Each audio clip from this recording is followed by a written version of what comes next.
ஆரிய கருத்தியல்ல என்ன நடந்திருக்குன்னா, கற்கணும்னு ஆசைப்பட்ட ஒரு பையன் போய் ஒரு ஆசிரியர்கிட்ட கற்கணும்னு கேட்ட பொழுது, நீங்க எந்த ஆளுன்னு கேட்டு உனக்கு சொல்லித்தர மாட்டேன்னு அனுப்பிச்சிட்டார். ஆனா அவனே போய் வில்வித்தை கற்றுக்கிட்டு அவர்கிட்ட போய் நின்ன போது அவருடைய கட்டை விரலை அவர் வாங்கிட்டார். சமத்துவம் இருக்கக்கூடாதுன்னு சொல்ற இடத்துல சமத்துவமும் சமூக நீதியும் இருக்கணும்னு சொல்ற ஒரு கட்சி, ஒரு கொள்கை ஆட்சியில் இருக்கும் பொழுது அவங்க எல்லாரையும் படிக்க வைக்கிறதுக்கு எத்தனை திட்டங்கள் முடியுதோ அத்தனை திட்டங்களையும் போடுறாங்க. நமக்கு உடன்பாடு இல்லாத அல்லது கொள்கையாக அரசியலாக முரண்பாடு கொண்ட ஒரு கட்சி ஒன்றியத்தை ஆளும்போது எந்த உதவியும் இல்லாமல் கைகளை கட்டி கால்களை கட்டி தண்ணீரில் போட்டதுக்கு அப்புறமா நீந்தலாம் என்று பார்க்காமல் தான் நீந்தி தமிழக மக்களையும் கரை சேர்க்கக்கூடிய ஒரு உழைப்பை செலுத்தியிருக்கக்கூடிய இந்த முதல்வருக்கு என்னுடைய மனமார்ந்த நன்றிகள். அனைவருக்கும் என்னுடைய வணக்கம். மாண்புமிகு முதல்வர் அவர்களுக்கும் மாண்புமிகு துணை முதல்வர் அவர்களுக்கும் கல்வித்துறை அமைச்சர் அன்பில் அவர்களுக்கும் மற்றும் அமைச்சர் பெருமக்கள் பெரியவர்கள் அனைவருக்கும் என்னுடைய வணக்கம். கல்வியை பற்றி நான் நிறைய யோசிச்சிருந்தேன், பட் சில கருத்துக்கள் மட்டும் சொல்லலாம்னு நினச்சிக்கிட்டு இருக்கேன். கல்வியை பற்றி 2000 வருடங்களுக்கு முன்னால் ஒரு பாண்டிய மன்னன் அவர் ஒரு பாடல் எழுதியிருக்கிறார். பாலகிருஷ்ணன் ஐயா பல இடங்கள் அதை பற்றி பேசியிருக்கிறார். அதோடைய கடைசி 4 வரிகள் ரொம்ப முக்கியமானது. வேற்றுமை பொருந்திய நாற்பால் உள்ளும் கீழ்ப்பால் ஒருவன் கற்பின் மேற்பால் ஒருவனும் அவன் கண் படுமே அப்படின்னு சொல்றார். கல்விக்கு 2 குணங்கள் இருக்கு. அதுல ஒரு குணம் இப்ப இவர் சொல்றது. அது என்ன குணம்னா, கல்வி கீழே இருக்கிறவன் கற்ற பின்னாடி மேல இருக்கிறவனும் அவனை மதித்து அவனோடு சேர வேண்டிய கட்டாயத்தை ஏற்படுத்தும். இது முதல் காரணம். 2வது, கல்வி என்ன செய்யும் அப்படின்னா, அதை எழுதிட்டே வந்திருக்கேன். விவேக சிந்தாமணி அப்படிங்கிற ஒரு புத்தகத்துல ஒரு பாடல் இருக்கு. வெள்ளத்தால் போகாது, வெந்தனலால் வேகாது, மண்ணலாலும் கொள்ளல் ஆகாது, மன்னராலும் எடுத்துக்க முடியாது,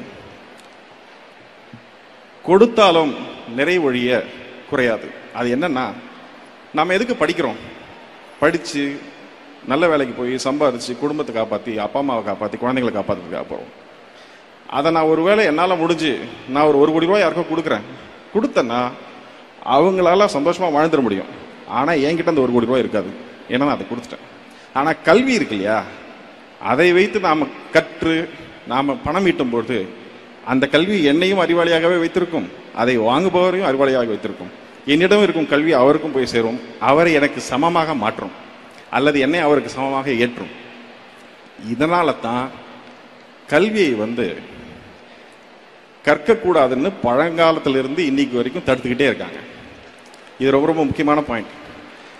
கற்றுக்கிட்டு வந்திருந்த நாம ஏன் நடுவில் கல்வி இழந்தோன்றதை யோசிக்கணும். 2 விதமான கருத்தியல்கள் இருக்கு கல்வியை சார்ந்து. ஒன்று திராவிட கருத்தியல், எல்லாரும் படிக்கணும், எல்லாரும் அறிவாளியா இருக்கணுங்கிறது.